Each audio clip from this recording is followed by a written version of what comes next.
podcast. It's Kari and Jenn here, and we have another great episode for you today. We're diving into a really common theme that we hear a lot, like when maybe you went to the regular doctor and you've got lab work and they say everything looks fine, but you don't feel fine. You feel awful. So we're going to kind of dissect that a little bit and why that might be, why everything might look fine on your blood work, but why is that? You still don't feel good. So do you hear this a lot, Jenn? Oh, yes, very often. Yeah, it's definitely a common thing. And I think, we love using blood work here. Number one, because a lot of times you've already gotten it from your doctor, so we can use the same blood work if it's within a certain time range. But also, I mean, a lot of people are very familiar with blood work, and it can tell us a ton if it's looked at through the right lens. So we're going to talk a little bit about, what that right lens might be. Jenn, do you want to start with like normal ranges that usually, like if you go to the regular doctor, why that might not equal optimal? Yeah, I just wanted to say something else that I think it's important that, in mainstream, the tools that they use are subjective, obviously, objective. They're listening to you, which is subjective, but if it does not show up on their tests, they sort of dismiss it. And I just want to say to you, like, really advocate for yourself because this is not something that should be dismissed if it does not show up on a lab. I just see it so often where women were like, well, I never pursued it because they said everything looked fine. Or meanwhile, their hair's falling out, they can't lose weight, they have no energy, but their labs, quote unquote, are normal. So, it's very often that they want to treat the labs and not the person. Yeah. So, look, there are great medical providers out there that will work in that margin, right? Where they're like, well, the labs look normal, but you feel like crap. So let's dig deeper. So I just wanted to say, like, it's really important that you advocate for yourself and keep looking for people that will do that for you because you're not crazy. It's not quote unquote normal. It may be common. That's said a lot. It's common, but it's not normal. So, you're called to live an abundant life. So, keep looking. Yeah, for sure. Okay, so why lab, excuse me, why normal lab ranges aren't also, often optimal? First of all, so you are looking at a range, a statistical range that mainstream is looking at that is based on averages across sick and healthy populations, right? So they're looking at an average. I would say the majority of the people out there probably aren't healthy in the sense metabolically healthy, or, there's something underlying going on. So I think that range is very much skewed. So most labs will only flag something if it's outside of that clinical reference range, which you can drive a truck through the mainstream clinical reference range. Like, it's very large. That is not optimal. For instance, just what the white blood cell range is 2.9 to 11. That's for all ages. So, functional medicine range is somewhere between 5.5 and 7.5. That's optimal, right? So if you go to, have some blood drawn and say your white blood cells are 3.0, they'll be like, oh yeah, it looks fine. It looks great. Meanwhile, a functional practitioner will look at that and be like, there's probably some underlying infection on here that's fatiguing the bone marrow, causing a decrease in white blood cells. And we need to support that. So, the other thing is for things to show up in the blood, you have been sick for a long time. The body does everything to keep the blood homeostatic. That means to keep it normal. So if stuff is showing up on the in the blood, it's been around for a while. Yeah, for sure. And I think it's important to note that, we aren't only going on, or really, I guess the goal isn't to have perfect labs. And like Jenn said, like we're looking at the whole person. We're not just looking at the labs, but the labs can tell us, okay, well, what's going on? And we match that up with signs and symptoms and other different tests if we have those. So we're really looking more so for patterns. And that's a lot of times what conventional medicine misses. Not only are the ranges bigger, they're not necessarily looking at blood work from a maybe like a 30-foot view to see like what patterns are going on here. Yeah, and And we do not diagnose, by the way. We're that's a really good yeah, point. By looking at the patterns, we're not diagnosing anything, but simply just reading into what the body that might be telling us. yeah, for sure.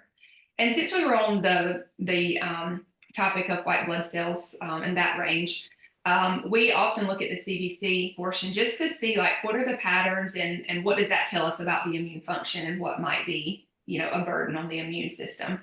And so pathogens and different bugs and things can definitely hide in what's called biofilms. These are protective sacs that those things make within our body to kind of evade the immune system and avoid getting killed off.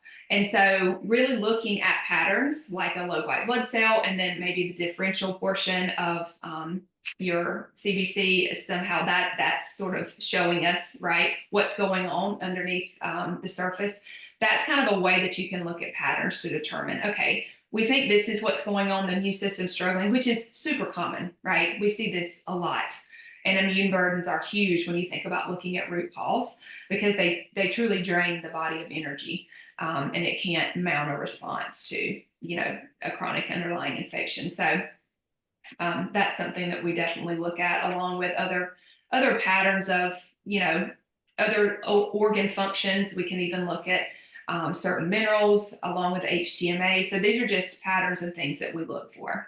Do you want to talk about just biofilms and how we can, what a CBC might look or a differential might look like before and after? Yeah, sure. So biofilms are tricky because, I won't say there's always one pattern, but a lot of times when the white blood cell count is low, and then the differential portion, which is like the neutrophils, lymphocytes, monocytes, eosinophils, those values will be high or low in a certain pattern, like low. High neutrophils, low lymphocytes can definitely tell us that there's some type of underlying viral infection going on. And so that's just something really key as to know where to start to give your body support to help your immune function.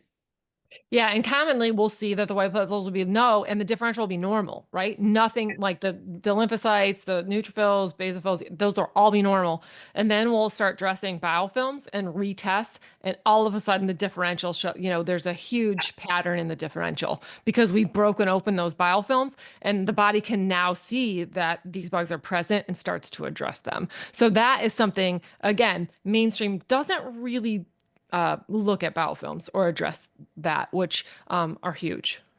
Yeah, for sure. So if your blood labs, especially your CBC, looks in differential looks normal, there's definitely more digging to be done. Yeah. And that is a good point. A lot of times, obviously if we're just working with the client, we'll get initial blood work and then we might do some root cause work and we'll retest blood work. And sometimes it might look worse than it did Yes, in right. the Which because is you're actually stirring up things, right? right, right, which is actually a good thing. We're always happy when things change. Okay. Um, it's while it might not be comfortable for you sometimes, although we try to make it comfortable, or it seems like things are getting worse, it's actually a great thing because we know that the body is initiating healing. It's when there's zero change that we're worried, good or bad. Like you don't feel worse, you don't feel better. That's when we worry. Yeah, for sure. Um, another I guess difference when looking at blood work from this view is we're really looking at preventing versus just waiting for something to get off. That's typically what is happening in the conventional space. Just because those ranges are so wide, something would have to be really off to be flagged. So, and like Jen said, I mean, it takes a while for these things to get off. So we're trying to prevent it before it gets that out of range. Hopefully, right? If you come you know, Sure. Right. yeah, hopefully. I mean, that's ideally why you do this type of work. That you don't just do it once and you feel better. You keep doing it. Not that you need to do it every month, but that you stay on top of things. Because I always explain your health is like spinning plates. You know, the guy that spins the plates. You spin the first plate, you spin the second plate, you spin the third plate. All of a sudden, you need to go back and start spinning the first plate again. Yeah. That's just how it is. And right, you're going to have ups and downs in life. We have emotional events which open us up. We have accidents. There's, Yeah. you name it. So you want to constantly be just addressing or looking and being uh, very vigilant about, prevention and being on top of things. Because I'm just thinking parasites, Yeah. I worked with this herbalist. He's like, it's a constant cycle because you pick them up so easily. If you eat out, if you're out in public and you can touch a door handle, they're just, there's endless ways that things can change. So you just want to, if you're healthy and even if you feel good, I would say every 3 months at least, be working with someone just to address, prevention.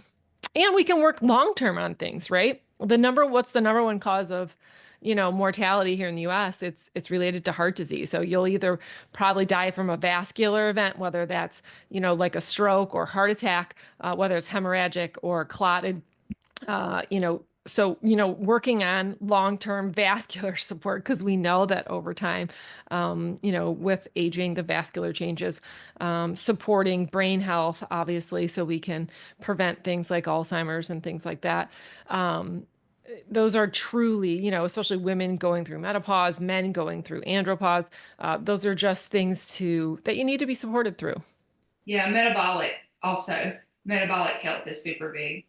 It goes, That's number one. Yeah, that's number one. yeah. Of So course, as we age, our body, that stress response just has been turned on for so long. So we want to manage, the metabolic aspects, whether that's blood sugar, cholesterol, blood pressure, and all those relate to obviously trauma, minerals. So those need to be managed long term if you want to stay ahead of metabolic health.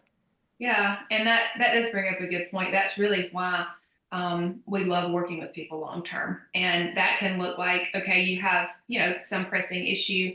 We do lab work, work through some root cause. Okay, you're feeling good. You can come back to us and get blood drawn or get a hair test or other tests. However often you need. So we definitely love walking with people long term because things are going to change. You go through different seasons. So. For sure. And the body's always sending messages before something shows up, quote unquote, clinically, in a lab or et cetera. So, our role is to kind of stay on top of that, knowing, how you feel. And a lot of people know like something's not right. I feel off.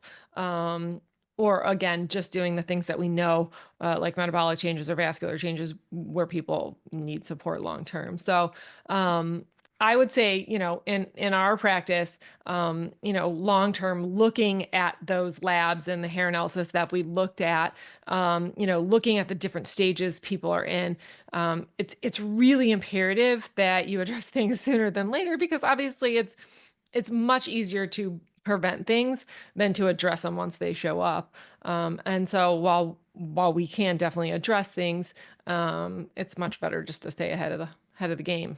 Yeah, for sure. And I know we talked mostly about blood work here, but HTMA is another test that we use that is really great paired with blood work. And then, putting that together with the signs and symptoms, it can give us a lot of extra information because minerals are huge. People are so mineral deficient, and they really run all processes in your body. So it's just super important that we look at that as well. And blood work can give us some clues, but it's really best to have both to look at. It's just two different views that you can then put together and get a really good idea of where you are. Yeah, and if I would Point. say, sorry, yeah, I would say if you're healthy at least once a year for both of those, a full blood panel that includes a full CBC with diff, comprehensive metabolic, a thyroid panel, an iron panel, um, in depth, just to look at all the inflammatory markers, CBC, C-reactive protein and homocysteine. We also look at copper and ceruloplasmin, and then putting that together with the hair analysis at least once a year, even if you're healthy. Yeah, for sure. So hopefully this was helpful. We really just wanted to talk through some of this because it's such a common thing. And like Jenn said at the very beginning, like don't just take, if you don't feel good, don't just take everything looks fine for an answer. You might need to change providers if they're not willing to dig deeper. You might want to go more of the holistic route. Just don't take that for an answer because your body was made to heal. You just have to really identify like what is causing it, what is hindering it from doing that. And yeah. Yeah. So, So if you're interested, we would love to, if you're one of those people where you've been told all the labs are normal, but you still feel awful, please reach out to us. We'd love to have a call with you to see if it's a good fit for you. We always love talking to people, even if it's not a good fit. We love to pray for you. You can also take the quiz online just to see if you might be able to find the help that you need. And so reach out, please reach out. yeah. Thanks guys for joining. We'll see you on the next episode.